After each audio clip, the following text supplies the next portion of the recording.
The arena floor was black stone polished smooth by 1,000 years of blood. Kira stood at its center, silver skin gleaming under artificial suns that burned too bright, too hot. 50,000 Keithan voices crashed over her like a wave, clicking, chittering, roaring in a language that sounded like metal scraping bone. Her wrists were bound, heavy chains, each link as thick as her thumb. The metal collar around her neck hummed with a faint electric charge. One command from the Emperor's platform and it would detonate. Her head would separate from her shoulders before she could scream. She did not scream. Valkyrians did not scream. The herald stepped forward on the floating platform high above. Forearms spread wide, blue skin darkened almost to purple in the harsh light. His voice boomed across the arena, amplified by technology Kira did not understand. The prisoner has been granted the Emperor's mercy. 3 trials, 3 days. Survive, and she may yet serve the Empire with honor. Fail. He paused, letting the crowd's roar fill the silence. Fail and her bones will join the foundation beneath your feet. Kira lifted her chin. Green eyes scanned the arena walls, calculating angles, exits, weaknesses. There were none. The walls rose 60 feet smooth as glass. Guards lined the top weapons, trained on the killing floor below.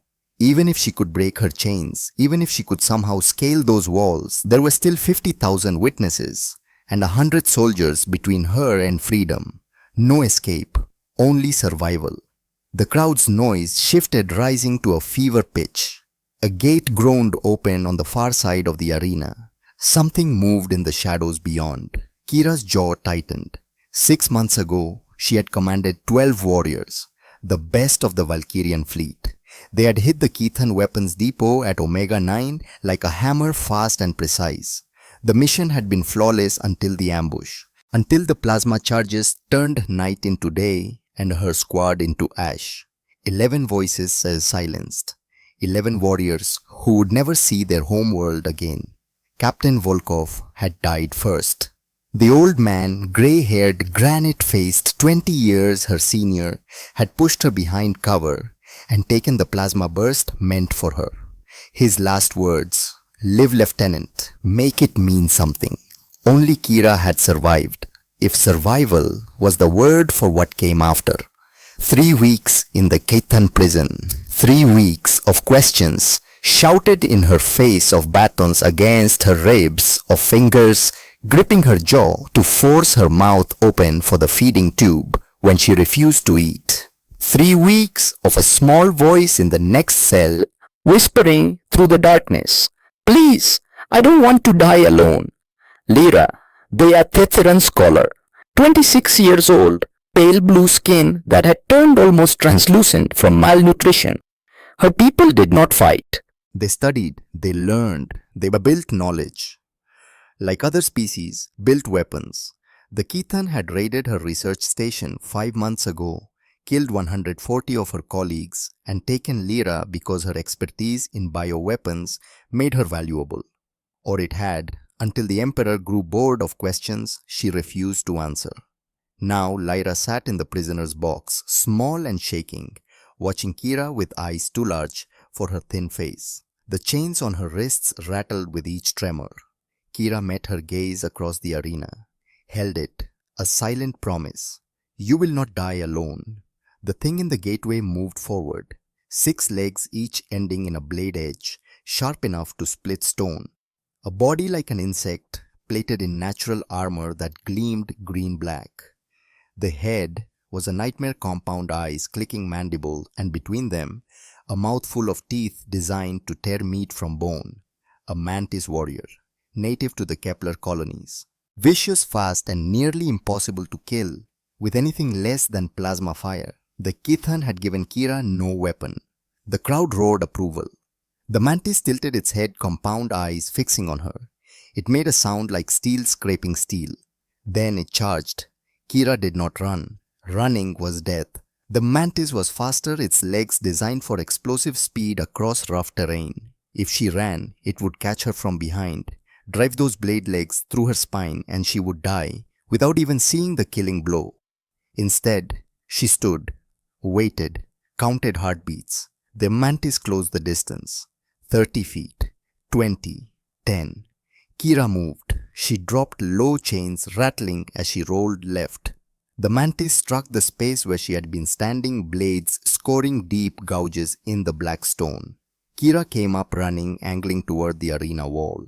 The mantis pivoted faster than anything that size should move and came for her again. This time, Kira did not dodge. She stopped, planted her feet, and raised her bound wrists. The mantis struck. A blade leg aimed at her chest fast enough to punch through armor, fast enough to skewer her like meat on a spit.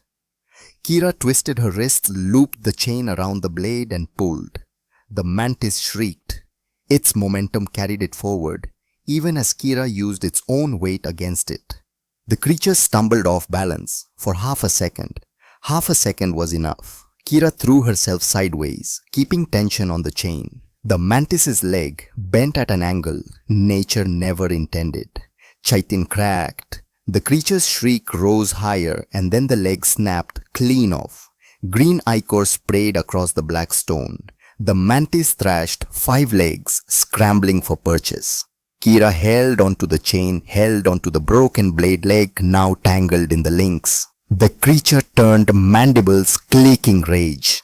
It charged again, wounded and furious. Kira braced the broken leg like a spear. 6 feet of natural blade, sharp enough to cut through her chains if she survived long enough to try. The mantis impaled itself. The blade drove up through the soft flesh, beneath its armored head, punched through exoskeleton and nerve clusters, and erupted from the top of its skull. The creature convulsed once, twice, then it went still. Kira stepped back. Her hands were covered in ichor, slick and warm. Blood ran from a gash along her left side where the mantis had clipped her during that first charge. Not deep, but enough to hurt. Enough to slow her down tomorrow. She looked up at the Emperor's platform, where Vorthax sat on his throne of changing metal. The old Keithan's face was unreadable, but his yellow eyes gleamed with something that might have been interest. The herald's voice boomed again. First trial complete. The prisoner will rest. Tomorrow, the second trial begins. Guards surrounded her, weapons raised. They marched her back to the cells beneath the arena. Back to the darkness that smelled of old blood and fear. Lyra was waiting. The cell door clanged shut behind Kira. She collapsed against the wall, breathing hard. Her ribs ached where the mantis had clipped her. Blood seeped from the gash along her left side, mixing with the green ichor already staining her skin. "You're hurt." Lyra's voice was barely a whisper. She pressed against the bars, separating their cells, pale fingers reaching through. "I'm alive." Kira's voice came out rough. She touched the wound, felt the heat of it. Deep, but not fatal.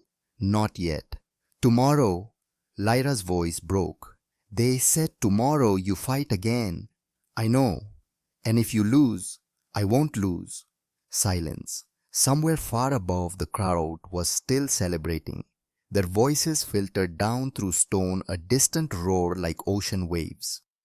Kira closed her eyes. Behind her eyelids, she saw Omega-9. Saw plasma fire turning her squad to shadows on the wall. Saw Captain Volkov's body, still smoking in the dirt where he had fallen to save her. She opened her eyes. "Tell me about your research." Lyra blinked. "What about your research at the station before they came?" I don't understand why." "Because tomorrow I might die. And if I do, I want to die knowing something I didn't know before. So tell me." Lyra was quiet for a long moment. Then, slowly, she began to speak.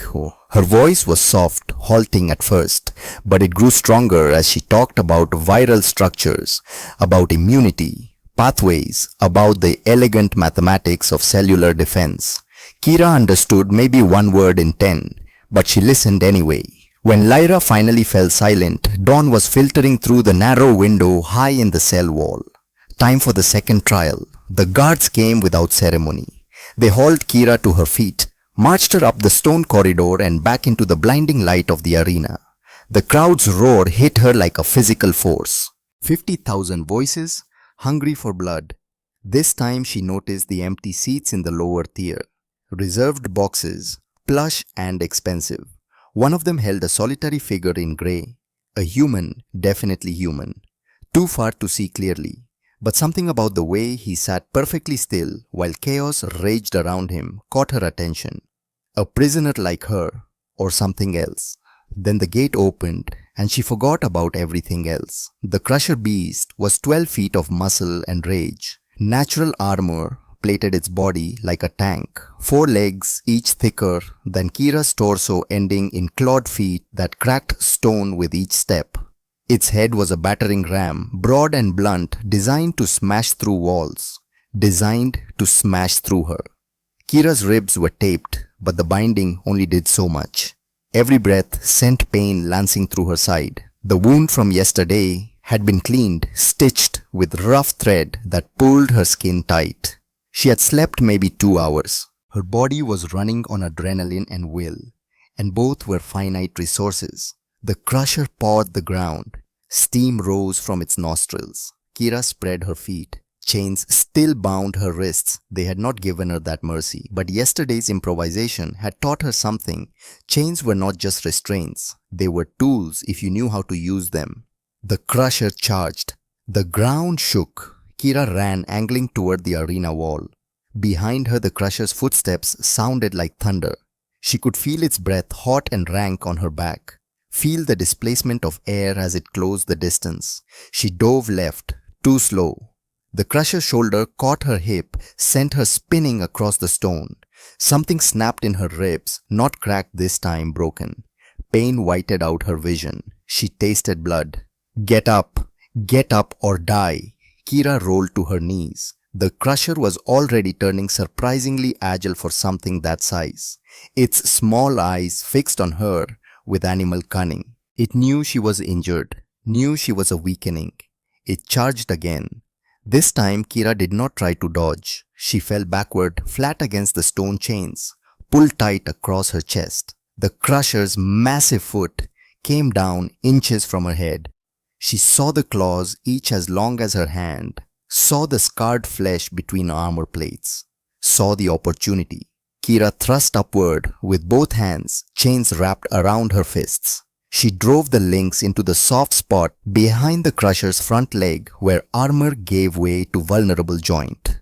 The creature roared. She pulled, using her whole body weight, using the chain like a garrote to find the nerve cluster beneath. The Crusher's leg buckled. Half a ton of armored beast crashed down. Kira barely rolled clear. The impact drove the air from her lungs. Her broken ribs ground together. And this time she did scream, a sound ripped from her throat before she could stop it. The Crusher thrashed, trying to rise. 3 legs scrambled for purchase. The 4th hung useless, nerve damaged and limp. Kira coughed blood.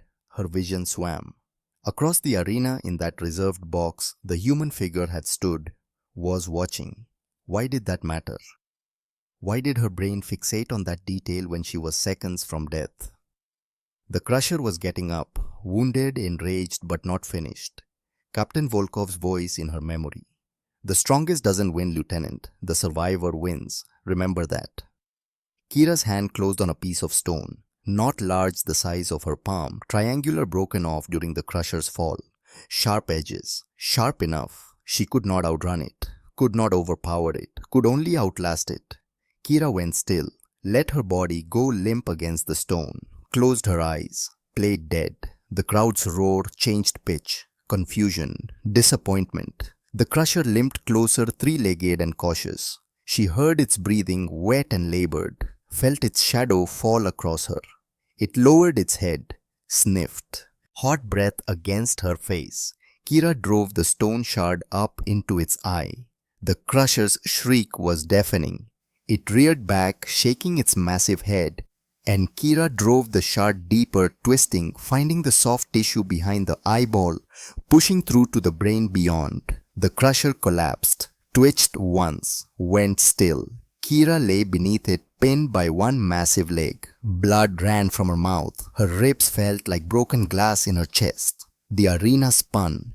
Guards pulled her free, dragged her to her feet. She swayed, nearly fell, and then Lyra's arms, thin and trembling, wrapped around her. "You did it," Lyra whispered. "You did it." Kira looked up at the Emperor's platform. Vorthax was leaning forward now, 4 hands gripping the armrests of his throne. Ancient eyes studied her with something that might have been respect or hunger. The herald's voice. "Second trial complete. Tomorrow, the final trial. If the prisoner survives..." A pause heavy with meaning. "The Emperor himself will decide her fate." They took her back to the cell. A medic came, this time a Kithan with dead eyes, who wrapped her ribs, properly stitched the new wounds, administered something that dulled the pain to a distant throb. Then he left without a word. Kira lay on the stone floor. Every breath was an exercise in endurance. "Kira," Lyra's voice. "The final trial. What do you think it will be?" "I don't know. I'm afraid. I know. If you die tomorrow..." "Lyra." Kira turned her head, met those 2 large eyes. "I'm not going to die tomorrow." "You can't know that." "No, but I can choose to believe it." Silence. Then, "They're going to make me fight you, aren't they? That's what the final trial will be." Kira had been thinking the same thing. It fit the Kithan's cruelty, their love of psychological torture. Make the warrior kill the innocent. Make her choose between her own life and her conscience. "If they do," Kira said slowly, "I won't fight you." "Then you'll die." "Maybe. But I won't kill an innocent person to save myself. That's not survival. That's just living long enough to become something I can't look at in the mirror." Lyra's eyes filled with tears. "I don't want you to die for me." "Then let's both survive." "How?" Kira smiled. It hurt her split lip. "I don't know yet, but I have until tomorrow to figure it out." She did not sleep, could not sleep.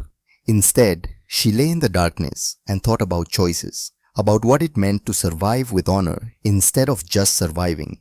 Captain Volkov had made a choice at Omega 9, died so she could live. And what had she done with that gift spent 3 weeks being broken down? Spent 2 days killing creatures for the entertainment of her captors. But she would not kill Lyra. That line she would not cross. If it meant dying, so be it. The third dawn came too quickly. This time when the guards came for Kira, they took Lyra too. They marched both prisoners up the corridor through the gate and into the arena. The crowd's roar was different today. Anticipation, bloodlust, and something darker. They knew. Somehow they all knew what was coming. Kira and Lyra stood side by side on the black stone. No weapons, no armor, just 2 prisoners in grey rags, one silver-skinned and scarred, the other blue and trembling. The herald's voice boomed. "The final trial. The prisoner has shown strength. She has shown cunning. Now she will show us what she values most, her own life or her compassion." A gate opened. Guards carried out a single weapon, a long blade Kithan design, sharp enough to cut through bone. They placed it exactly midway between Kira and Lyra. Then they withdrew. The herald continued. "One blade, 2 prisoners. Only one may leave this arena alive. Choose." The crowd erupted. 50,000 voices screaming for blood. Kira looked at the blade, looked at Lyra. Lyra's lips moved. "Please, just..." "Make it quick." "No." "Kira." "I said no." Kira raised her voice, projecting across the arena. "I won't do it." The crowd's roar faltered, confusion rippling through the stands. The herald. "You refuse the trial." "I refuse to kill an innocent person. If that means we both die, then we both die." Kira turned, looking up at the Emperor's platform. At Vorthax, ancient and terrible, watching with those yellow eyes. "I am a warrior. I have killed in battle. I have killed in defense of my people. But I will not kill for entertainment. Not hers, not mine, not anyone's." Silence fell across the arena. 50,000 voices struck dumb. Then, from the reserved boxes, a voice rang out. Human, male, speaking in accented but clear galactic standard. I'll fight in her place. Every head turned. The figure in grey stood stepping to the edge of his box. Human, definitely. Tall, maybe 6 feet. Broad shoulders. Dark hair going grey at the temples. Eyes the color of winter sky. Maybe 32, maybe older. Hard to tell with humans. The herald. You are a prisoner. You have no right to speak. I have the right. Every warrior has to challenge for honor. The human's voice was steady, carrying across the arena without amplification. Your law says any prisoner can fight for freedom if they defeat a champion. I invoke that law. Vortex leaned forward. When he spoke, his voice needed no amplification. You would die for slaves you do not know. I would fight for people who showed more courage in 3 days than most warriors show in a lifetime. The Valkyrian refused to murder an innocent.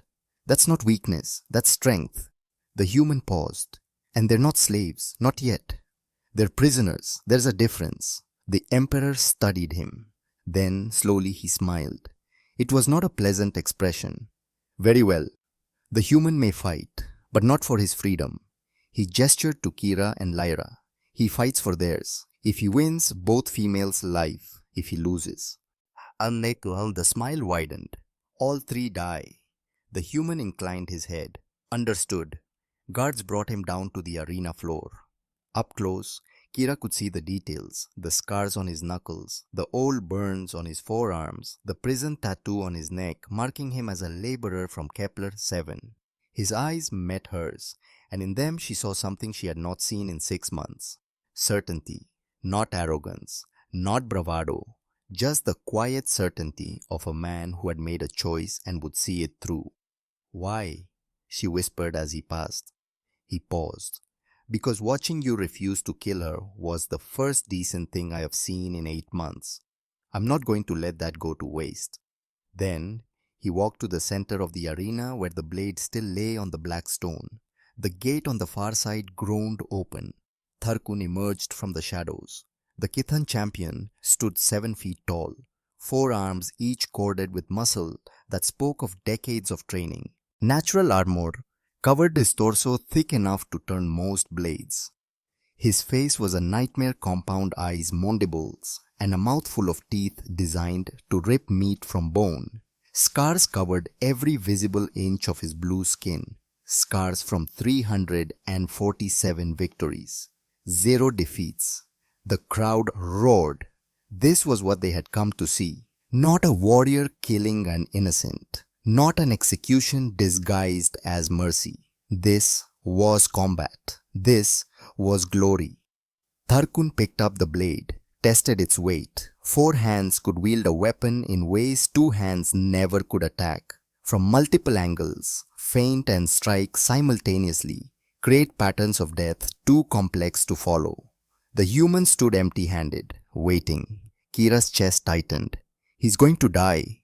Lyra gripped her arm. Maybe not. Look at his stance. The human's feet were spread weight balanced. His hands were loose at his sides. But his eyes had not left Tarkun. He was studying the champion the way a craftsman studies a piece of wood before the first cut, looking for grain, for weakness, for the place where pressure would cause the structure to fail. The herald. Begin.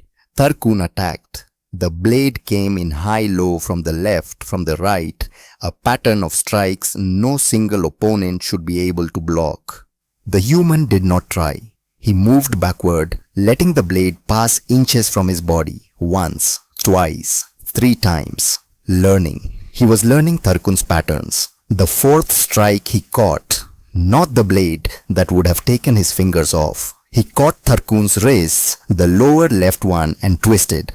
The champion's anatomy was different from human, but joints worked on the same basic principles. Apply pressure to the right point and bone would separate from bone. Tarkun roared. 2 free hands struck at the human's head. The human ducked under the furs, absorbed the second on his shoulder, letting the impact roll across muscle instead of hitting bone, and drove his knee into Tarkun's midsection, aiming for the seam between armor plates. The champions staggered back. First blood. A thin line of blue ichor ran from the gap in his armor. The crowd's roar changed. surprise, disbelief. A human smaller and weaker had just wounded their champion. The fight became brutal. Tarkun abandoned technique for rage. He swung the blade like a club, trying to use his greater strength to overwhelm his opponent. The human gave ground, let the champion tire himself, with great sweeping strikes that hit nothing but air. Then he moved inside Tarkun's guard. What happened next was almost too fast to follow. The human grabbed two of Tarkun's wrists, the ones holding the blade, and twisted them together using the champion's own grip against him. Tarkun's upper right hand, still free, came around in a devastating hook. The human took it on his forearm bone, meeting bone with a crack that echoed across the arena. But he did not let go. Instead, he used Tarkun's momentum to drive him to the ground. The champion hit the stone hard enough to crack it. The blade clattered away, skidding across black stone. The human's knee came down on Tarkun's throat, not crushing, just enough pressure to cut off air. "Yield," he said, not a shout, almost conversational. "I don't want to kill you, but I will if you don't yield." Tarkun's compound eyes blazed. His free hands scrabbled for purchase, for leverage, for anything that would let him reverse the position. The human applied more pressure. Last chance. Tarkun's hands went limp. A gurgling sound emerged from his throat, the Kithan word for surrender. The human stood, stepped back, offered a hand to help the champion rise. Tarkun stared at that hand for a long moment. Then slowly he took it. The arena exploded into chaos. Half the crowd was cheering, the other half screaming in outrage. This was not how it was supposed to end. Champions did not lose. Humans did not defeat Kithan warriors in single combat and then help them stand. And yet, the herald's voice shaken for the first time. The human has won. The law is satisfied. The prisoners are granted to him as property, as spoils of victory. The human turned to look at the emperor's platform. Vortax was standing now, all four hands gripping the rail. "No," the human said. Silence crashed down like a physical weight. "What did you say?" The herald's voice was dangerous. "I said no.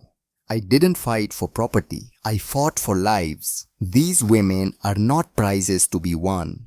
They're people, and I refuse to claim them as anything less." The crowd's roar became a tidal wave of sound. This was heresy. This was madness. This was silence. Vortax's voice cut through the chaos like a blade. The arena fell quiet. The emperor descended from his platform guards, scrambling to keep up. He crossed the arena floor with measured steps until he stood before the human. "You refuse the law's reward. I refuse to own another thinking being." "Yes." "Then you insult our traditions. The penalty for such insult is death. Your death and theirs."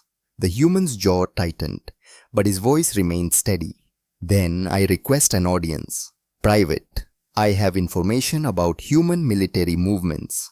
Information your empire would find valuable." Vortax studied him. A muscle twitched in the emperor's jaw. "You claim to have intelligence. You a labor camp prisoner. I was Lieutenant Declan Rourke, 7th Fleet Earth Defense Force, captured 8 months ago during a raid on Kepler 7. I know where our defensive weaknesses are. I know our supply lines, our patrol routes, our fleet deployments." He paused. "And I know something else. I know that you're preparing for a war you can't win. Not because of our strength, because of our values. And I can help you understand that weakness, help you exploit it." Vortax leaned forward. "You would betray your own people.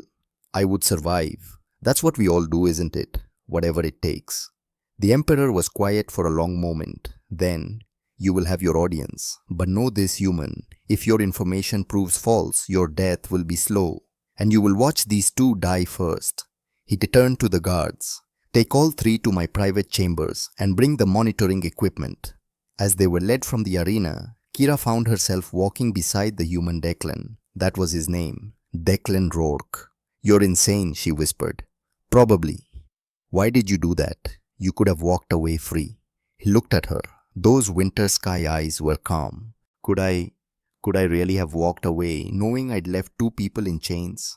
What kind of freedom would that be? Kira had no answer.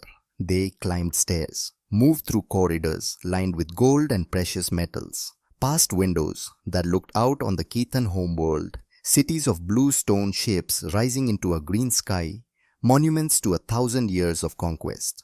Finally, they reached a door inlaid with jewels, the Emperor's private chambers. Vorthax sat on a throne of shifting metal. It changed color as light struck its silver to gold, to bronze, to something with no name. Guards lined the walls, weapons ready. Monitoring equipment hummed in the corners. Cameras, audio pickups, devices. Kira did not recognize. At least 20, maybe more. "Speak," Vorthax commanded. "Tell me these military secrets that will win my war." Declan took a breath. Kira watched him, watched the small tells that marked a deception, but if Declan was lying, he hid it well. "The Earth Defense Force has a critical weakness in the Proxima sector," Declan began.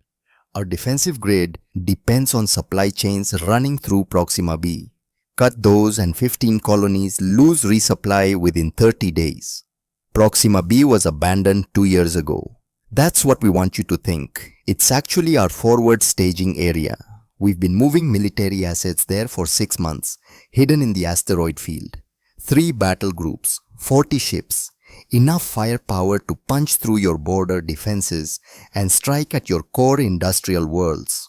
Vorthax leaned forward. "And when does this attack launch?" 30 days, maybe less. High Command is waiting for one more carrier group to arrive, then they'll strike." Lies. Kira knew they were lies. She could feel it in her gut, but Vorthax was listening, calculating. "And you would betray this plan for what? Your life? For survival. Earth can't win this war. Your empire is too strong, too vast. When the fighting starts, my people will be slaughtered. I don't want to die for a lost cause." Declan paused. "But I need proof of my loyalty.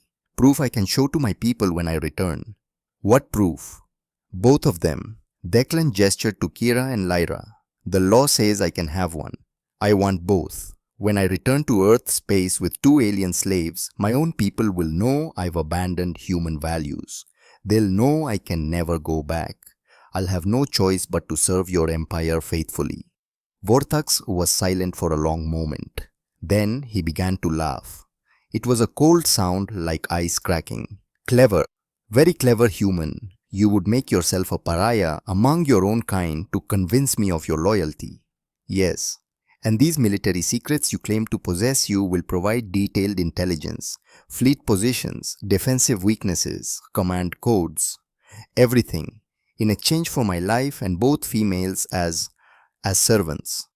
The Emperor stood, walked a slow circle around Declan, studying him from every angle. Kira held her breath. "You are either the greatest liar I have ever met," Vorthax said slowly, "or the greatest fool. Perhaps both." He stopped directly in front of Declan, 4 hands clasped behind his back. "Very well. I accept your offer.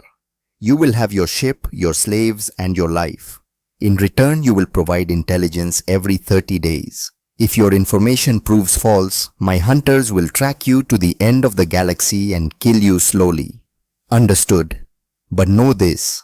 Vorthax, a leaned close voice dropping to a whisper meant only for Declan's ears, but in the quiet chamber Kira heard it too.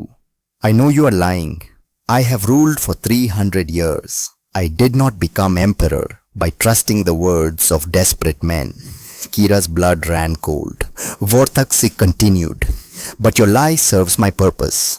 When you return to Earth with 2 slaves, when your own people see what you have become, they will know that humans are no different from us, that your claims of freedom and equality are hollow, that you too will own and exploit when it serves you. That is the weapon I need, not your false intelligence, but the destruction of human morale. So I will give you your ship and your slaves, and I will watch what happens next with great interest." His straightened voice returning to normal volume. "Guards, prepare the SS Defiant. Install the monitoring equipment. All of it. I want to see and hear everything that happens aboard that ship. 23 units. cover every space larger than a closet. As they were led away, Declan's eyes met Kira's. In them she saw not fear but something else. Calculation. He had known. He had known the Emperor would see through the lie, and he had counted on it. But why? What was the real plan? The ship was small but functional. 3 sleeping quarters, a galley, a control room, and a cargo hold. Every surface was grey metal, utilitarian and cold. Kira counted the cameras as they came aboard, stopped counting at 15. They were everywhere. They were being watched. Every word, every movement. Declan sat at the control console programming coordinates. Kira and Lyra stood by the wall chains, finally removed from their wrists, but the collars remained. Insurance. Sit, Declan said without looking at them. His voice was flat, emotionless, playing the role. They sat. The ship lifted. Through the viewport, Kira watched the Kithan homeworld fall away, watched the stars wheel into view, watched the moment when the hyperdrive engaged and reality became a blur of light. They were leaving, heading toward Earth space, toward an uncertain future. Declan finally turned to face them. His expression was carefully neutral. The cameras are active. Every word we say is recorded. Every action monitored. We are being watched 24 hours a day, 7 days a week for the next 14 days until we reach Earth space. Kira nodded. She understood. No truth, not yet. Not until they found a way to speak freely. You will prepare meals. You will maintain the ship. You will obey commands without question. Is that understood? Yes, Kira said. Yes, Lyra whispered. Good. He turned back to the controls. We have 14 days until we reach the outer markers of Earth space. Until then you will follow orders, maintain this vessel and give me no reason to discipline you. Clear. Clear, Kira said. He nodded once. Get some rest. Tomorrow we establish routines. Kira lay on the narrow bunk in her quarters. Through the thin wall she could hear Lyra's quiet breathing, could hear the ship's engines humming, could hear her own heartbeat too fast, too loud. She closed her eyes, saw the arena, saw Declan stepping forward to fight in her place, saw the blade coming down again and again and Declan moving like water around stone. Why had he done it? Why risk his life for strangers? Because watching you refuse to kill her was the first decent thing I've seen in 8 months. Simple words, but Kira had spent 6 months in a place where right and wrong had no meaning, where power was the only law, where the strong devoured the weak and called it justice. And here was a human who had looked at that system and said no. Not with violence, not with anger, just with a quiet, immovable certainty that some things were worth more than survival, worth more than freedom itself.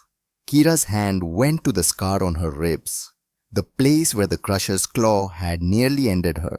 She had survived by being smart, by being ruthless, by doing whatever it took to live one more day. Declan had survived by being something else entirely. She did not know if his plan, whatever it was, would work. Did not know if they would reach Earth or if Vortax's hunters would catch them in the void between stars. Did not know if the Emperor's promise of a ship and freedom was real or just another trap waiting to close. But she knew one thing with absolute certainty. Declan Rourke was not what he pretended to be. Not a traitor, not a slaver, not a man who valued his own life above all else. He was something the galaxy desperately needed. He was someone who kept his promises even when they cost him everything. And if that was true, if he was really planning what she thought he was planning, then maybe, just maybe they had a chance. Not just to survive, to win. Kira closed her eyes and for the first time in 6 months, let herself hope. The ship's artificial morning came with harsh white light flooding Kira's quarters. She woke instantly, warrior reflexes snapping her to full alertness. For a moment, she forgot where she was, reached for weapons that were not there, braced for guards that did not come. Then memory returned. The ship, the cameras, Declan. She sat up wincing as her taped ribs protested. 3 days since the arena. 3 days since Declan had defeated Tarkun and refused his prize. The pain was fading but slowly. A soft knock at her door. Lyra's voice. Kira, he wants us in the galley. Coming. The galley was cramped. Single table food, synthesizers built into the walls. Declan was already there, standing with his back to them. Close the door, he said. Kira did. The lock engaged with a soft click. When Declan finally faced them, his expression was stone. The cameras in this room have audio pickups, but the synthesizers create enough background noise to make whispered conversations difficult to parse. We have maybe 90 seconds before the AI filters compensate. So listen carefully and don't speak. Kira's pulse quickened. Everything I told the Emperor was a lie. Declan said, words coming fast and low. There is no offensive at Proxima B. Our fleet positions are nothing like what I described. I gave him false intelligence designed to make the Kithan overconfident and attack the wrong targets. Lyra's hand went to her mouth. When we reach Earth space, I need you both to testify before authorities about what happened. Your proof of Kithan slavery, torture, war crimes. Your witnesses that can bring charges against an empire. His winter sky eyes locked on Kira's. You're not my slaves. You never were. You're my evidence, and together we're going to make sure Vorthax answers for what he's done. Silence. The synthesizers hummed. Kira felt something crack open in her chest. Not quite hope, not yet, but close. The Emperor knows you're lying, she whispered. He knows I'm lying about my loyalty. He doesn't know what I'm really planning. He thinks I'll demoralize humanity by showing up with slaves. He's wrong. Declan's jaw tightened. When we reach Earth, you'll be free. Completely free. And with your testimony, we'll have grounds to act. They'll kill you, Lyra said. The Kithan. When they realize, maybe, but that's my risk to take. He glanced at the chronometer. Time's up. From now on, when the cameras can hear us clearly, I'm your master. You're my property. We play the roles the Emperor expects. Understood. Kira nodded slowly. Beside her, Lyra did the same. Good. Now prepare breakfast. I want hot food in 20 minutes. His voice went cold again, the mask back in place. As Declan left, Kira moved to the synthesizer. Her hands were shaking. He's going to get himself killed, Lyra whispered. Probably. Kira began programming the machine. But he's also giving us a chance. The only chance we've had in months. What if it doesn't work? Then we die free instead of living in chains. Kira looked at the younger woman. I'll take that trade. The days fell into rhythm. Declan maintained his role perfectly, giving orders, keeping distance, speaking to them only when the cameras demanded it. To anyone watching, he was exactly what Vorthax expected a human who had chosen survival over principle.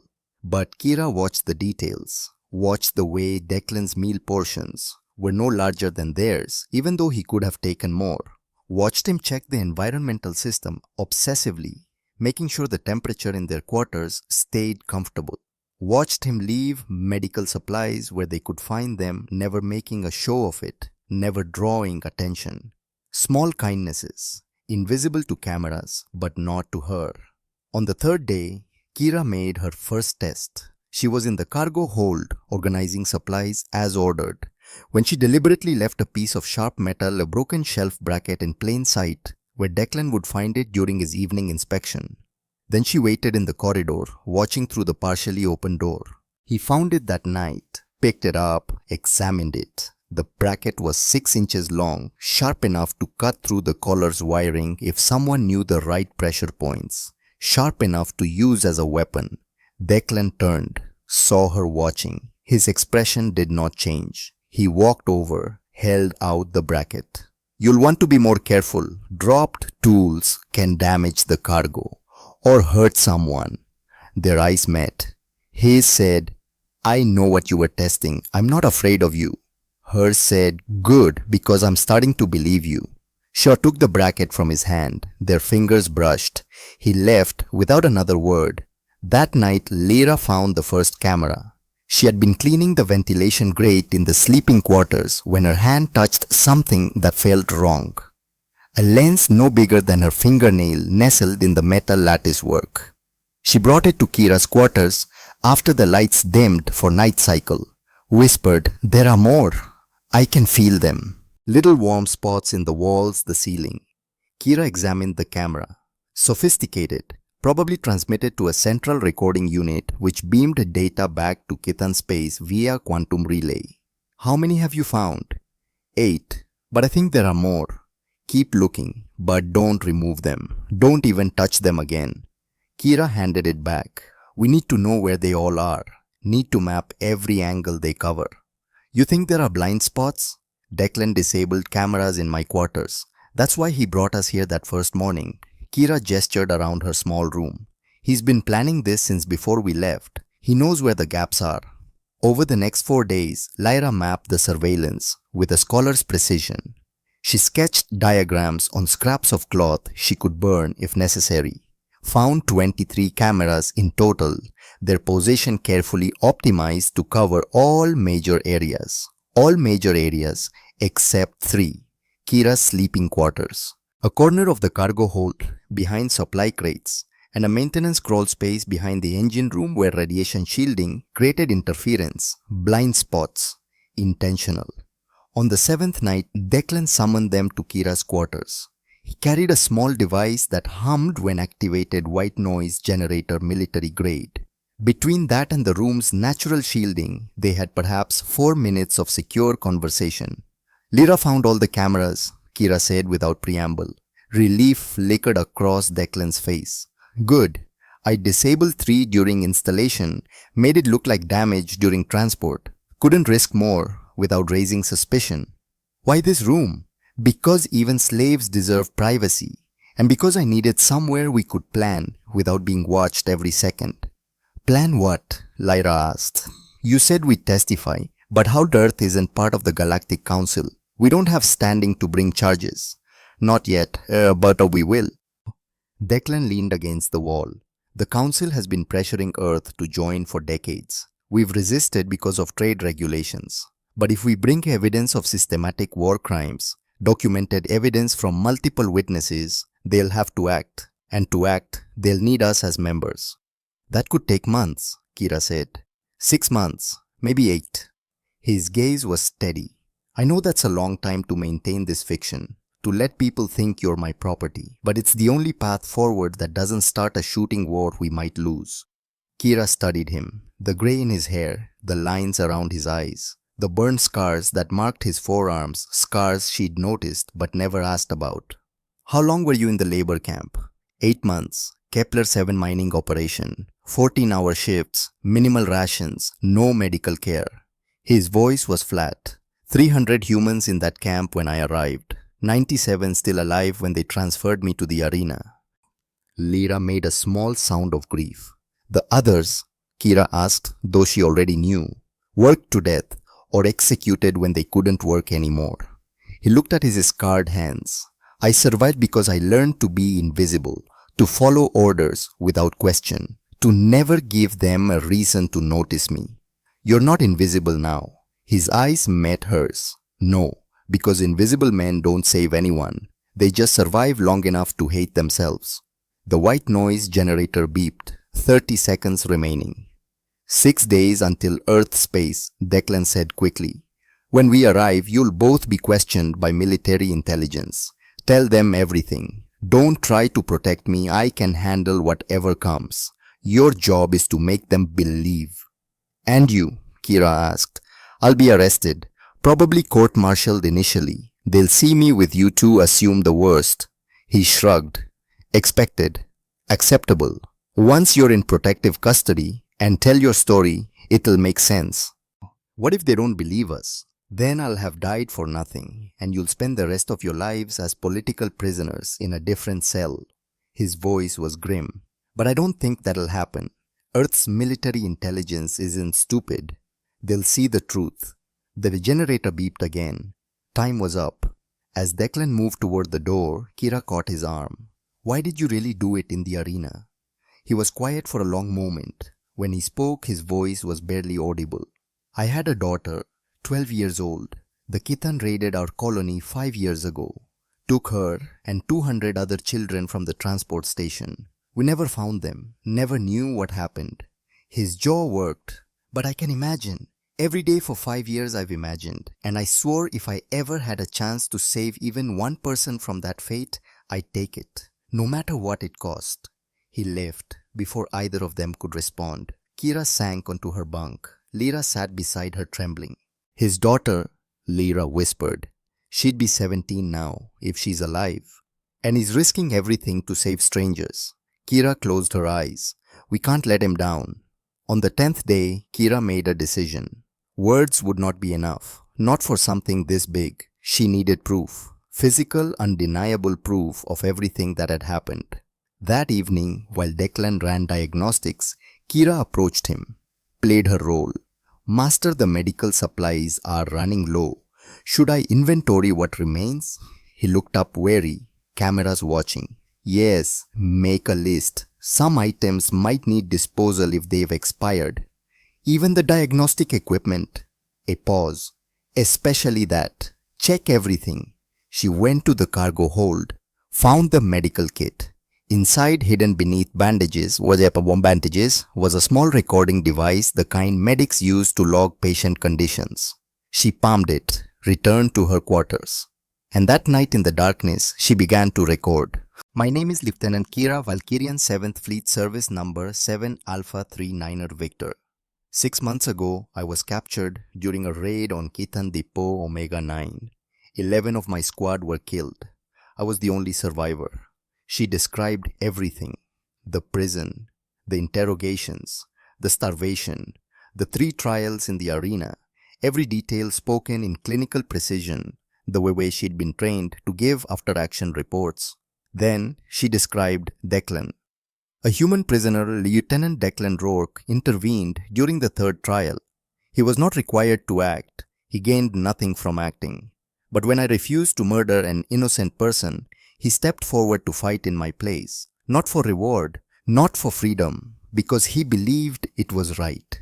She recorded for an hour, then hid the device in the lining of her boots. The next night, Lyra recorded her testimony. Voice shaking but determined, described the raid on her research station. The 140 colleagues murdered. The interrogations, the torture, the months of imprisonment. They wanted me to weaponize my research, to create biological agents, targeting specific species. I refused. So they decided I was worth more as entertainment than as a scientist. Evidence, proof, voices that could not be silenced or dismissed. On the 12th day, something changed. Kira was preparing the evening meal when she noticed Declan's hands trembling. Just slightly, just enough to make him fumble with the navigation controls. She glanced at the camera, spoke in her slave voice. Master, are you unwell? I'm fine. But his voice was strained. He was not fine. Kira could see it now, the pallor beneath his tan, the way he braced himself against the console. Fever. You should rest. I said I'm fine. Sharper. The cameras demanded authority. But that night, Kira heard him in his quarters. Heard retching, quickly muffled. Heard water running as he tried to clean up. She waited until the corridor was dark. Then slipped out, moved silently to his door. It was unlocked, careless, or he was too sick to care. Inside, Declan sat on his bunk head in his hands. His shirt was soaked with sweat. You're sick, Kira said quietly. He looked up, tried to focus. The cameras are in the corridor. You disabled this one. She moved closer, put a hand to his forehead. Burning. How long? 2 days. Just a virus. My immune system is still recovering from Kepler 7. I'll be fine. You won't be fine if you don't rest and take medication. She looked around. No medical supplies. Where's your kit? Gave it to you. You and Lyra needed it more. Kira cursed in Valkyrian. You gave us everything. You were the ones tortured in an arena. I had a cold. He tried to stand swayed. I'll be fine by morning. Sit down before you fall down. She pushed him back onto the bunk. I'm getting the medical kit. You're taking fever reducers. And you're going to sleep while I fly this ship. You don't know how. I commanded a combat squadron. I can fly a transport. She pulled a blanket over him. That's not a request. His eyes widened. Then, incredibly, he smiled. Yes, ma'am. She left him there. Went to the control room. Lyra found her an hour later studying the navigation system. What are you doing? Learning. Declan's sick. If he gets worse, we need to take over. Kira gestured to the controls. You're good with systems. Help me understand this. They worked through the night. By dawn, Kira could manage basic navigation. Lyra understood communications and life support. When Declan emerged the next morning, pale but standing, Kira met his eyes with quiet defiance. I made course corrections overnight. We're still on schedule. He checked the logs, nodded slowly. Good work. I'm not helpless. I never thought you were. He turned to face her fully. But you were supposed to be healing. My ribs are healed enough. And someone needed to keep us alive. She crossed her arms. Besides, I'm tired of playing helpless property, even for the cameras. Something shifted in his expression. Noted. From now on, when it's practical, you take navigation shifts. Lyra handles comms and systems monitoring. I'll brief you both on emergency procedures.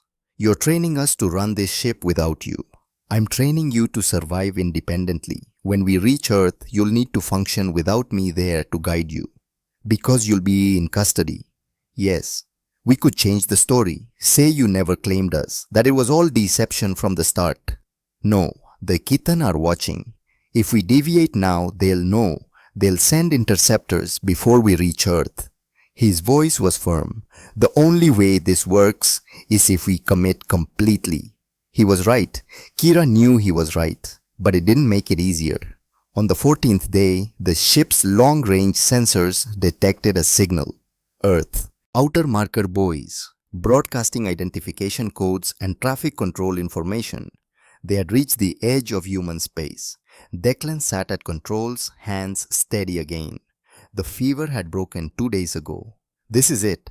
When we cross the marker, Earth defense will respond within the hour. What do we do? Lyra asked. Exactly what we planned. When they board, I'm your captor. You're my property. Don't break character until they separate us for questioning. He looked at them both. Remember everything we discussed. Tell them the truth. Make them believe. Kira nodded, heart pounding. One more thing. Declan reached into his jacket, pulled out 2 data chips. I've been recording everything since we left Keth Prime.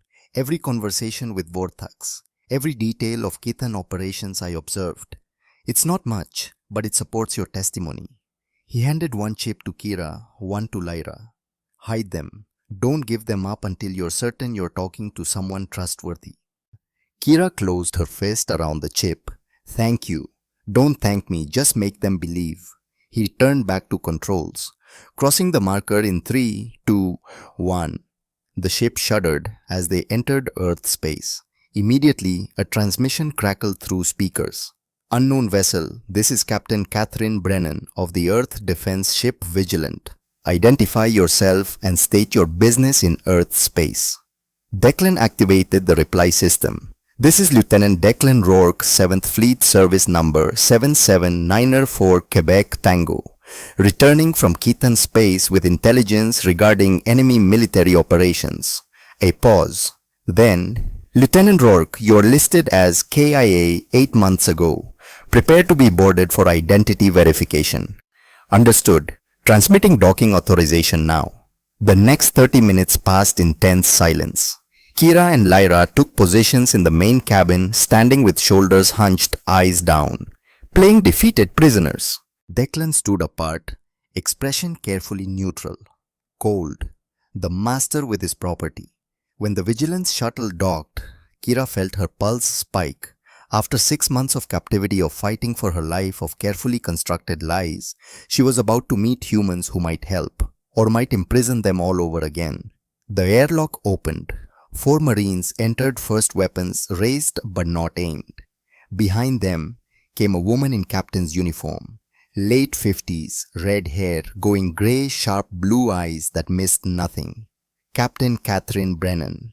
She studied Declan first. Then her gaze moved to Kira and Lyra, lingered on their collars, their thin frames, the scars visible on Kira's arms. Lieutenant Rourke, Brennan said slowly, you've been gone 8 months. Yes, ma'am. Captured during the Kepler 7 raid. I escaped with valuable intelligence about Kythan military planning. And then Brennan gestured to Kira and Lyra. Gifts from Emperor Vorthax. Proof of my value as an intelligence source. Declan's voice was cold. Perfect. Servants. Kira watched Brennan's expression harden, saw disgust flicker across the captain's face. Good, that was the reaction they needed. I see. And this intelligence you claim to have, can you summarize? Declan began to recite the false information. Fleet positions, weak points in Earth's defenses, attack vectors, all lies but lies wrapped in enough technical details to sound plausible. Brennan listened, nodded at appropriate moments, but her eyes kept returning to Kira and Lyra. Something in her gaze made Kira think, she suspects. She knows something isn't right. I'll need to question your servants separately. Verify your account of events. Of course, ma'am. Declan did not react, did not show relief. They'll cooperate fully. I'm sure they will. Brennan gestured to two Marines. Escort them to interview room 1, carefully. Two Marines approached. One of them, a young woman, maybe 25, looked at Kira's collar with barely concealed anger.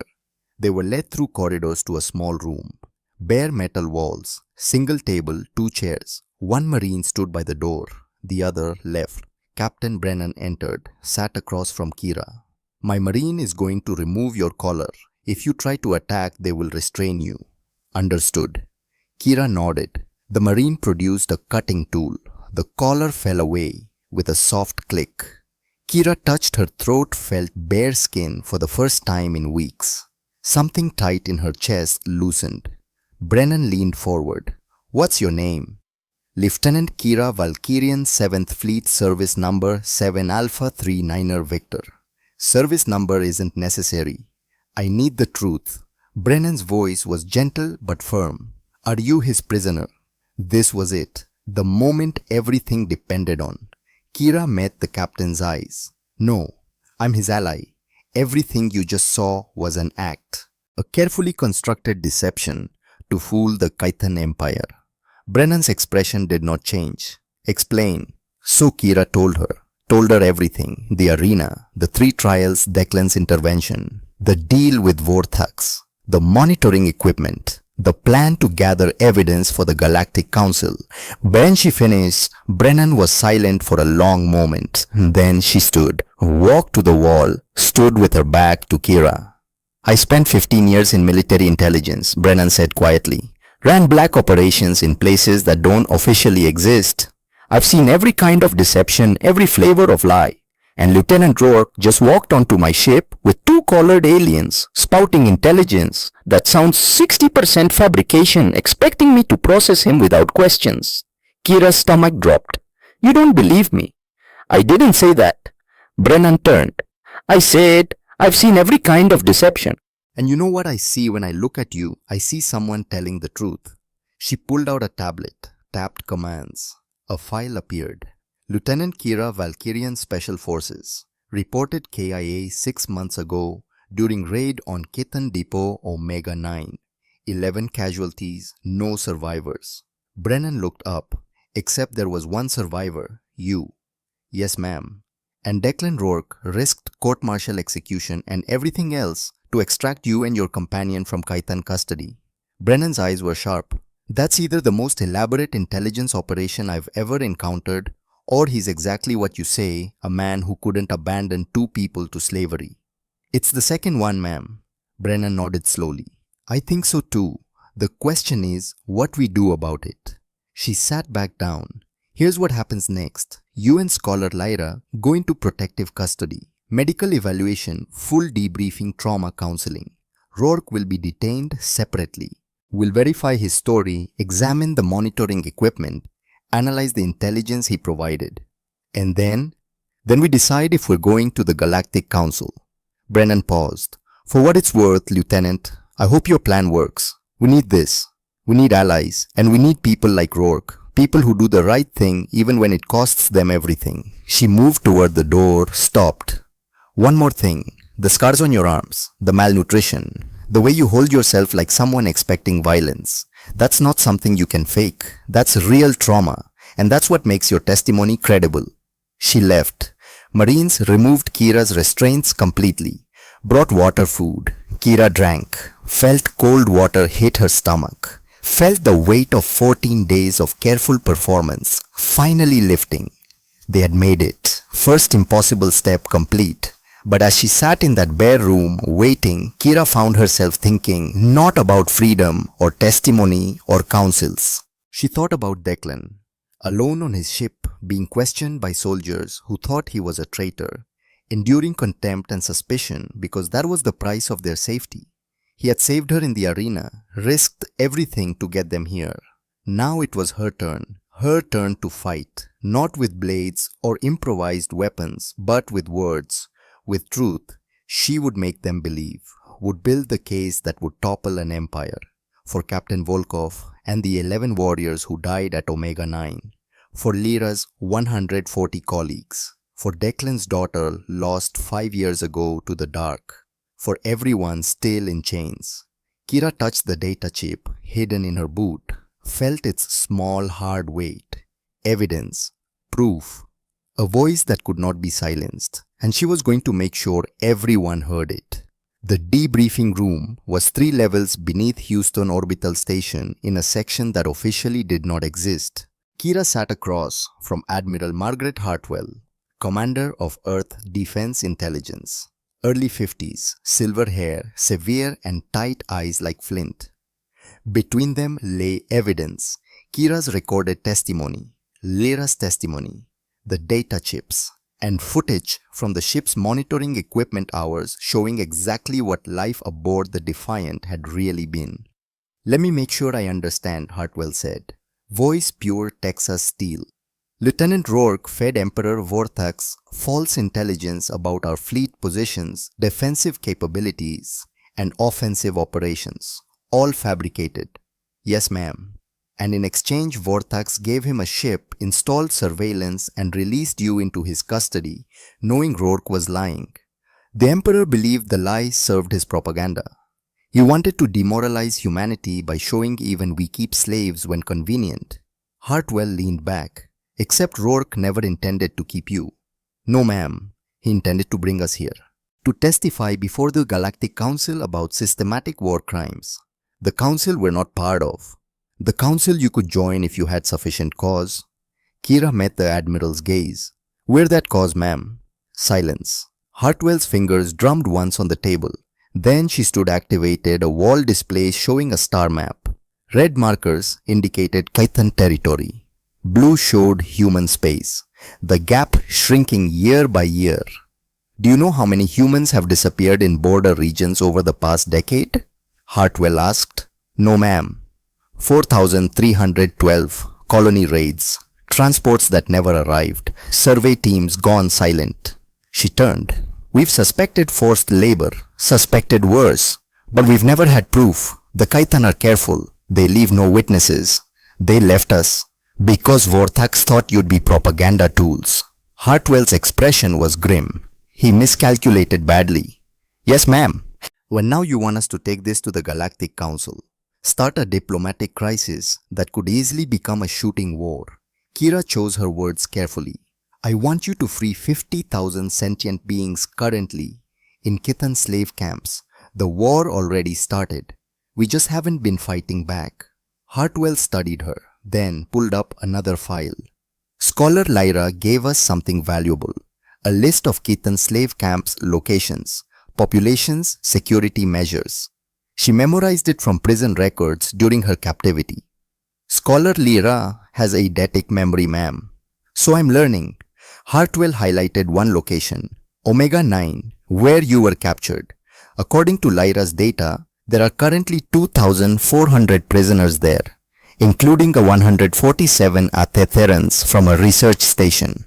Kira's breath caught. She thought they were all dead. Most were, but some survived. Hartwell closed the file. "Here's our situation, Lieutenant. The Galactic Council convenes in 6 weeks. If we're bringing charges, we need to move fast. But charges aren't enough. We need to demonstrate Earth is serious about enforcing galactic law." "What are you proposing, ma'am?"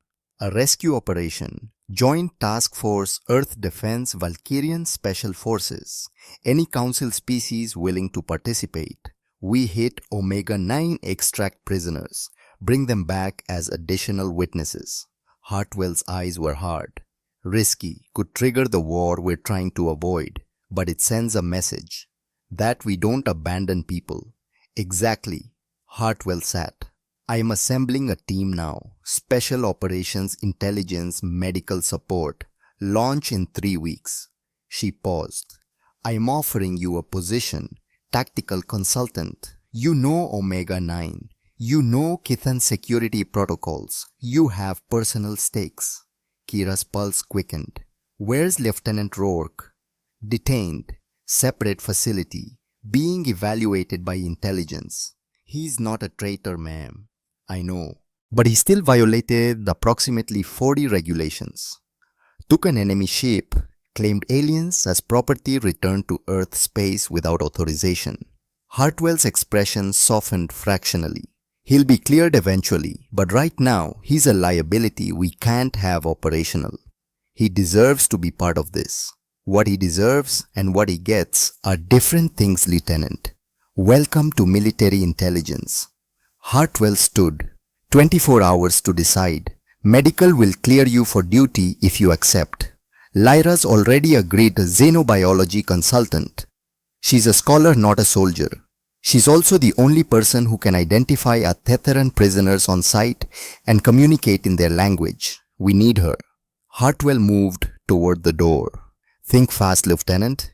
She left. Kira sat alone staring at the star map, at the red marker labeled Omega-9, where 11 warriors had died, where she'd been captured, where she'd spent 3 weeks being systematically broken. Going back meant walking into a nightmare. But 147 Athetherans were still there. 2,400 prisoners total. People with no voice, no hope, no one fighting for them. Kira touched the scars on her ribs, felt the ache of bones that remembered breaking. She knew her answer. Medical cleared her 48 hours later. Cracked ribs fully healed. Malnutrition corrected. Combat readiness 85% and climbing. The human doctors were efficient, thorough, and quietly horrified by her injury catalogue. Lyra was in the next bed reading tactical briefings. The scholar looked different, better fed, color-returning eyes bright with purpose. You didn't have to volunteer, Kira said quietly. Yes, I did. Lyra didn't look up. 147 colleagues are alive. I'm not leaving them. This isn't your fight. It is now. Lyra set down the pad. You fought for me in that arena. Declan fought for both of us. My turn. She smiled shakily. Even if I'm terrible at it, you won't be alone. I know. Lyra's expression turned serious. Have you heard anything about Declan? No. Hartwell won't tell me where they're holding him. That's not right. He saved us. He'll be fine. Kira said it with more confidence than she felt. He knew what would happen. Planned for it. Doesn't make it fair. No. But fair doesn't win wars. Strategy wins wars. A knock. A Marine entered. Lieutenant Kira, Admiral Hartwell requests your presence in operations. The operations center was controlled chaos. Wall displays showed ship positions, supply chains, intelligence updates. Officers moved between stations, voices urgent but calm. Admiral Hartwell stood at the center, a fixed point in the storm. She saw Kira, gestured her over. Lieutenant, good timing. Meet your team. 3 people stood around the tactical display. Kira recognized Captain Brennan. The other 2 were strangers. Lieutenant Kira, Commander James Wolfe, Special Operations Group. Hartwell indicated a man in his 40s, compact and scarred, radiating controlled violence. He leads the ground assault. Wolfe extended a hand. Grip firm. Heard you survived 3 death matches unarmed. Impressive. I was motivated, sir. Best kind of motivation. Wolfe grinned. Looking forward to working with you. And this, Hartwell continued, is Dr. Sarah Mitchell Medical Course. Specializes in alien physiology and trauma response. The doctor was younger than expected, maybe 35. Kind eyes, steady hands. I'll coordinate medical support for extraction. Lyra's been helping me understand and physiology. Kira nodded to each, felt the weight of expectations. These people trusted her expertise, her knowledge. She could not fail them. 3 weeks to plan, Hartwell said. Council meets in 6. We need prisoners extracted, processed, ready to testify. She activated the three-dimensional rendering of Omega 9. Kira walked us through it. Kira studied the display. Memory overlaid images. Corridors walked in chains. Guard rotations observed weak points, catalogued instinctively even during torture. Main detention block here. She highlighted eastern section. 3 levels, 5,000 capacity. Security, heavy automated turrets, force fields, patrols every 20 minutes. Defenses, Wolf asked. Plasma cannons perimeter. Shield generators protecting critical infrastructure. Air defense network tracking anything larger than a fighter. Kira zoomed in. But there's a weakness, ventilation system. Old wasn't designed for current population. They've run auxiliary intakes for air circulation. Brennan leaned forward. Auxiliary means access points. Small ones. A human could fit, a Valkyrian definitely. Kira traced a path through the schematic. If we infiltrate through ventilation, we can disable force fields from inside. Create a window for main assault. Wolf ran calculations. How long's that window? 5 minutes. Maybe 10 if lucky. After that, automated systems compensate. 10 minutes to extract 2,000 people. Wolf whistled. Tight. Impossible, Dr. Mitchell said quietly. Even if we get them out of cells, moving that many through combat, half will be too weak to run. So we don't run. Kira looked at Hartwell. We bring extraction to them. Land shuttles directly inside the compound. Load prisoners while assault team holds perimeter. Puts shuttles in range of air defense. Brennan objected. Not if we take out the defense grid first. Kira highlighted power distribution. 3 primary generators. Destroy them, whole network goes dark 90 seconds. While backups engage. That's our window. Hartwell studied the plan. Precision strike. Multiple simultaneous objectives. Perfect timing. Any piece fails, everything collapses. Yes, ma'am. I like it. Wolf grinned. High risk, high reward. When do we start now? Hartwell pulled up a new display warehouse facility outside Houston. We've built a full-scale mock-up of the detention block. 3 weeks to make this work. Use them wisely. Training was brutal. Commander Wolf ran his operators through the infiltration route 50 times. Then 50 more. Each run timed. Each mistake catalogued. Kira went on every iteration. Her smaller frame making ventilation crawls easier than for human soldiers. End of first week, 4 minutes, 30 seconds. Still too slow. Faster, Wolf barked. Keaton won't wait for you to catch your breath. Kira pushed harder. Ignored protesting ribs. Ignored burning shoulders. The team followed, moving through the mock-up like water through cracks. 4 minutes, 10 seconds. 3 minutes, 55. 3 minutes, 40. Lyra worked with Dr. Mitchell, identifying prisoners likely needing immediate medical attention, creating triage protocols, learning emergency treatment under combat conditions. I'm not cut out for this, Lyra confessed one night. You're doing fine. I'm terrified. Every simulation I freeze, I'll get someone killed. Kira sat beside her. Fear doesn't make you weak, makes you careful. Careful keeps people alive. You're not afraid. I'm always afraid. Kira met her eyes. I was afraid in the arena, afraid on the ship, afraid right now. But fear is just information, tells you what matters, what you're willing to fight for. Lyra was quiet. Then, 147 colleagues. That's what I'm fighting for. Then, let that be enough. Captain Brennan coordinated assault shuttles, 6 teams, 12 pilots, flight paths calculated to the second. They practiced in simulators, threading through adaptive defense grids. The actual run will be harder, Brennan told her pilots. The AI in these sims is good, not perfect. Kithan systems will surprise you. Stay flexible. Day 15, Admiral Hartwell summoned Kira. We have a problem, Hartwell said without preamble. The council moved up their meeting. We launch in 72 hours. Kira's stomach dropped. We're not ready, ma'am. You'll have to be. Hartwell pulled up intelligence. The Ketan know something's happening. Increased security at border facilities. If we wait, they'll fortify Omega-9 until extraction becomes impossible.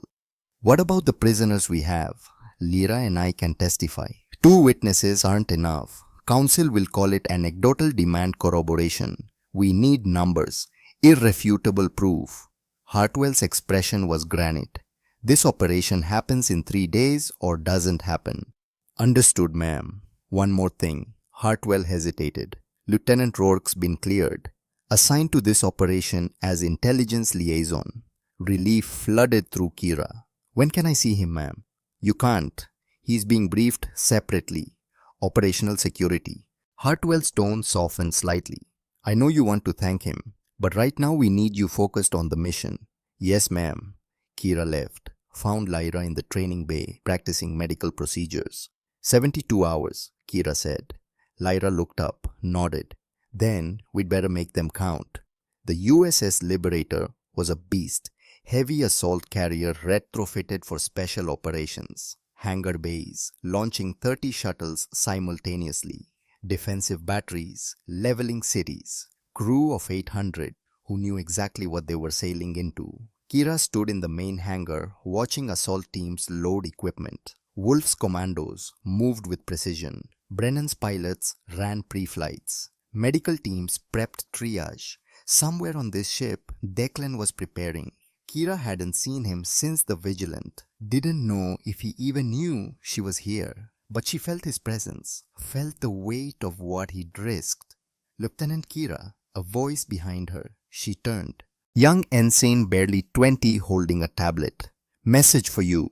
Eyes only, ma'am. The tablet showed one line. Give them hell.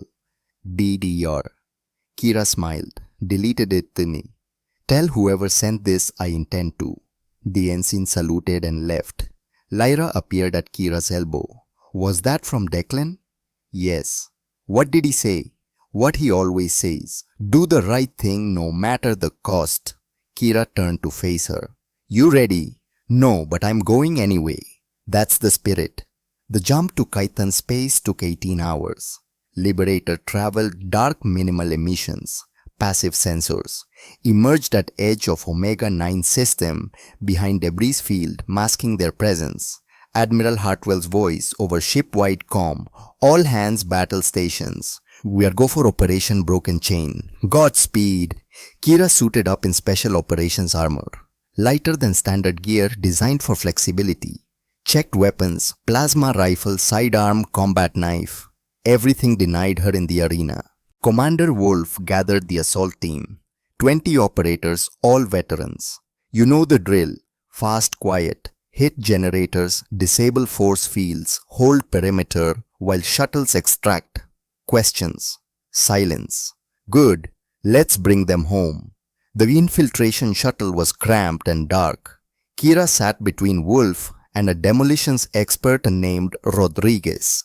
They dropped from Liberator on ballistic trajectory engines, cold gliding on momentum. Omega-9 defense grid pinged them once categorized as debris ignored them.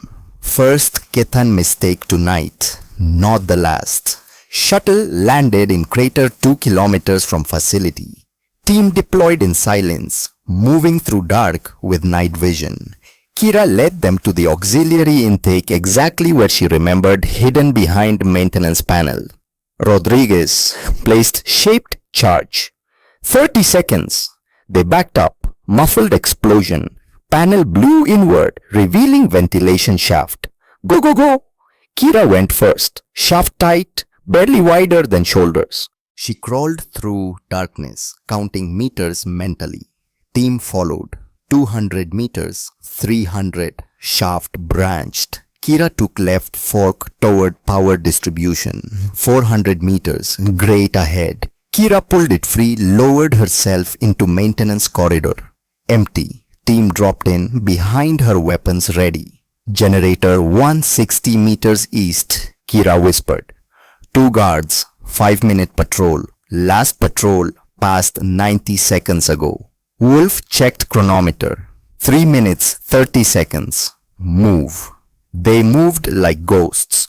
Reached generator 1.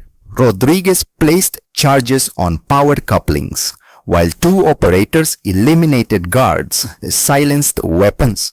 Perfect headshots. Generator 1 rigged, Rodriguez reported. Generator 2 go. Wolf sent half the team splitting off. Kira led the second element. Generator 2 in sublevel protected by security door. She bypassed it using codes memorized during captivity guard rotations. Access sequences, everything stored away for this moment. That moment was now. Generator 2 fell. Generator 3, already down, 30, moved fast. All charges placed, Wolf said, waiting for signal. Above Captain Brennan's shuttles positioned, Kira listened to tactical channel, heard calm pilot voices counting down. Assault teams in position, ready for generator strike on your mark, Admiral. Hartwell's voice. All teams execute. Rodriguez triggered charges. Generators exploded. Lights died across compound.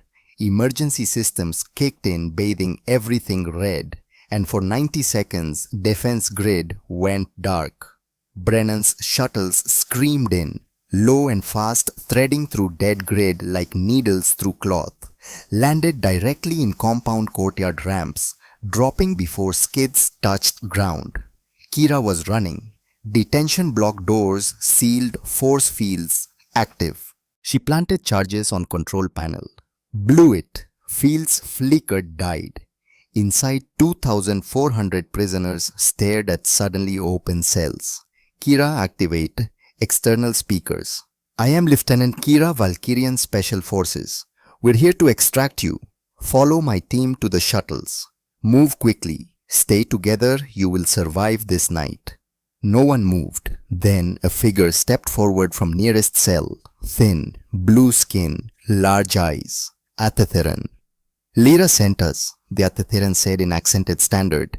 She said you would come. She's on the shuttles waiting. Kira gestured to operators. Get them moving. Extraction became organized chaos. Prisoners flooded from detention block, weak and stumbling but moving. Assault team formed perimeter, holding off responding Ketan guards. Plasma fire lit the night. Kira dropped 2 guards, then 3. Beside her, Wolf's operators worked with lethal precision. Shuttle 1 full and away, Brennan's voice. Shuttle 2 full and away. Numbers climbed. 3 shuttles, 4, 5. Then defense grid came back online. Incoming. A pilot shouted. Air defense active, taking fire. Evasive maneuvers. Get those civilians clear. Kira saw it. Saw plasma cannon tracking shuttle 3. Saw the shot catching starboard engine. Saw it start to fall. But the pilot was good. Held steady long enough for prisoners to evacuate. Set it down hard in courtyard, crushing Kythan vehicles. Shuttle 3 down but secure. Passengers evacuated. Shuttle 4 away. Kira counted heads. Detention block nearly empty. 1 section left, high security wing. Political prisoners. Too important to kill, too dangerous to release. She ran for it. Wolf shouted after her, but she didn't stop. If people were still in chains, she wouldn't leave them. High security wing different. Heavier doors, better locks. Single guard, massive forearms, compound eyes. Not just any guard. Tarkun, the champion who'd surrendered in the arena. Wounded, demoted, sent here as punishment for losing to a human. He saw her. Recognition flared. You, he said in perfect standard, the Valkyrian who refused to kill. And you're the warrior who surrendered with honor. Kira didn't raise her weapon. Stand aside. Let me free these prisoners. I cannot. My duty. Your duty. Kira laughed bitterly. You serve an empire built on slavery. Where's the honor in that? Tarkun was silent. Then slowly, he lowered his weapon. You are right. There is no honor here. Not anymore. He stepped aside. The prisoners are yours. But the Emperor's elite guard comes. When they arrive, I will delay them. It is the only honor I have left. Come with us. No, this is my world, my people. If they are to change, someone must stay and fight for that change. He met her eyes. Go, before I reconsider. Kira ran past him, opened high security cells, found 12 prisoners inside including 3 humans listed as dead. Who are you? One croaked. Your ride home. Can you walk? We can run. They ran. Kira got them to final shuttle as Brennan called extraction complete. All shuttles away, Liberator. We are clear and climbing. Kithan defense grid opened fire. Plasma filled sky. Shuttles jinked, weaved through countermeasures, burned hard for orbit. One shuttle took a hit, spun out. Others surrounded it, shields overlapping, protecting until it regained control. Then they were clear, racing for Liberator, racing for freedom. Kira collapsed into shuttle seat, breathing hard. Across from her sat an Athetheran she recognized from Lyra's descriptions. Research Station Survivor. Thank you, the Athetheran whispered. We thought no one was coming. Thought we'd been forgotten. Never, Kira said. We never forget. Behind them on Omega 9, Tarkun stood alone facing Emperor Vorthax's elite guard. 30 warriors, the best Kithan had. He raised his weapon, and for the first time in his life, fought for something that mattered. The Galactic Council chamber was massive. Representatives from 47 species sat in tiered rings, looking down on central platform where Kira stood. Beside her, Lyra, Declan, 12 other rescued prisoners, each representing different enslaved species.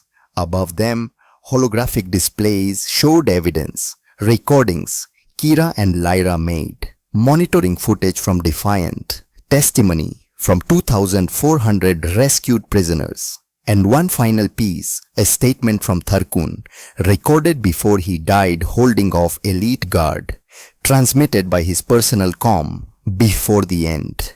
I am Tarkun, champion of the arena. I have killed 347 enemies in honorable combat, but I have also stood guard while innocents were tortured, enforced laws making people property, and I die knowing my greatest victory would have been to refuse, to stand aside, to let honor mean something real.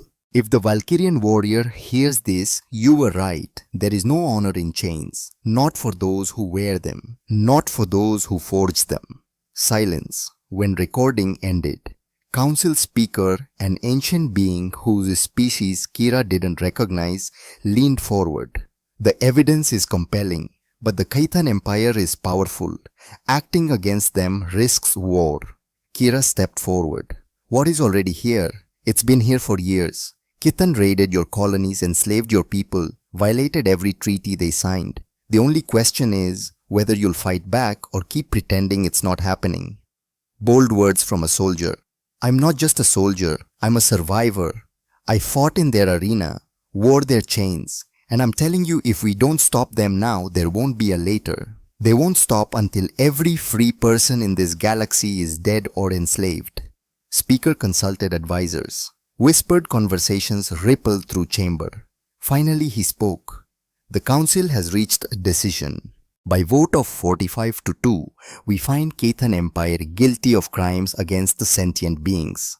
Emperor Vorthax summoned to answer charges. All trade and diplomatic relations suspended immediately. And a coalition task force will be formed with Earth as founding member to locate and liberate all remaining prisoners.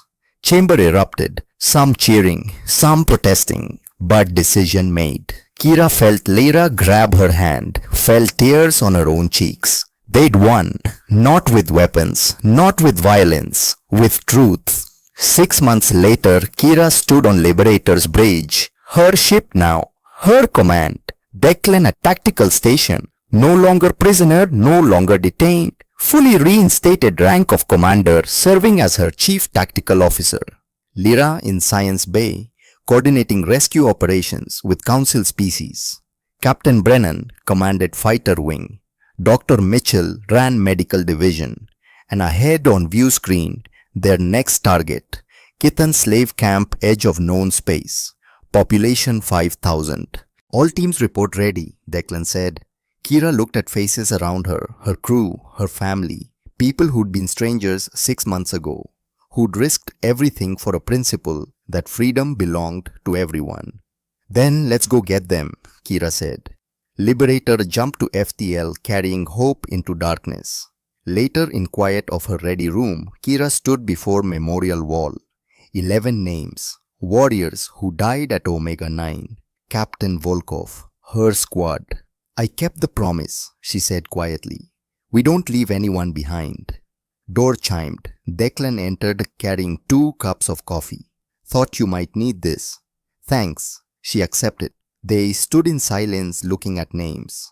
Your daughter, Kira said finally. We still haven't found her.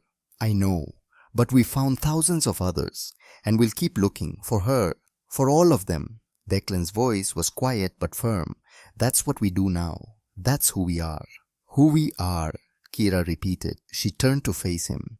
In the arena, I thought I understood sacrifice. Thought I knew what it meant to fight for something bigger than yourself. And now I know I was wrong. Real sacrifice isn't dying for a cause. It's living for one, getting up every day and choosing to do the hard thing, the right thing, even when it costs everything. Declan smiled. Took me 32 years to learn that. You got there faster. I had a good teacher. She raised her cup. To the teacher, to the student. He clinked his cup against hers. And to everyone still waiting for us. We will find them. I know, because we're the people who don't stop, who don't quit, who break chains. Com beeped. Brennan's voice. Commander Rourke, Commander Kira approaching target. 10 minutes to drop. Kira set down her cup. Declan did same. They moved toward bridge together. Behind them, memorial wall gleamed. 11 names. 11 warriors who died so others could live. Ahead, 5,000 people waited. 5,000 voices soon to be free. And somewhere in galaxy, in camps and prisons and dark places, with no names, thousands more waited. But not forever. Because Kira learned something in that arena. Something that couldn't be taken or beaten or chained. One person could make a difference. One choice, one moment refusing to accept the unacceptable could change everything. Declan made that choice stepping into arena. She made it refusing to kill Lyra. Tarkon made it standing aside, and now together they'd keep making it. Every day, every mission, every prisoner freed, until no one remained in chains. Liberator dropped from FTL. Assault shuttle launched. Operation began, and Kira, who'd been prisoner slave gladiator forced to fight for entertainment, stood on bridge of her own ship and gave order that would save 5,000 lives. All teams execute. Let's bring them home. The mission that started in arena of blood and death became something bigger. Something echoing across galaxy for generations. Not a story of one warrior's survival, but a story of how one warrior's refusal to accept injustice sparked a revolution. How chains once broken could never be forged again. And how sometimes bravest thing you could do was simply say no, not today, not ever, never again. In distant sector of space on planet, whose name translated to New Dawn, a young girl worked in mining camp. 17 years old, human, taken 5 years ago from colony transport. She didn't remember much about before. Remembered a father's voice. Remembered being told she was loved. That night, sirens wailed. Guards ran for defensive positions, and through smoke and chaos, she saw ship descending, saw soldiers in armor marked with Earth defense insignia, saw a woman with silver skin and green eyes moving through camp like a avenging angel. The woman reached her, extended hand. "What's your name?" the woman asked. "Sarah," the girl whispered. "Sarah Rourke." The woman's eyes widened. Then she smiled. "Sarah, your father's been looking for you. Let's take you home." And somewhere on Liberator's bridge, Commander Declan Rourke received the message he'd waited 5 years to hear. 3 words that changed everything: we found her.